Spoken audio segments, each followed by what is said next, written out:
Also tonight at 6, first, 2 chancellors, now the board chair. 3 top leaders of the state colleges and university system have now stepped down in the past year amid controversy. And this is a story the I-Team has been on top of since the very beginning. Your consumer investigative reporter Cassidy Williams is joining us now to explain. Cassidy. Well, the I-Team first broke the news that former interim chancellor John Meduco resigned because of a sexual harassment complaint last week. Now, in that complaint, the woman says she didn't come forward sooner because of comments made by Board of Regents Chair Marty Guay. She says Guay told her he previously fired a woman who made a sexual harassment complaint.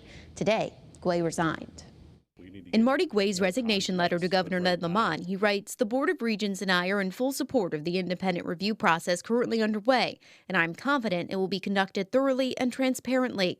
Guay's resignation does not address allegations. He told a CSCU employee he had previously fired a woman for making a sexual harassment complaint. Guay was appointed by Governor Ned Lamont in 2024. In a statement, Lamont said in part, "The ongoing investigation into recent events regarding the former interim chancellor must move forward expeditiously with complete transparency.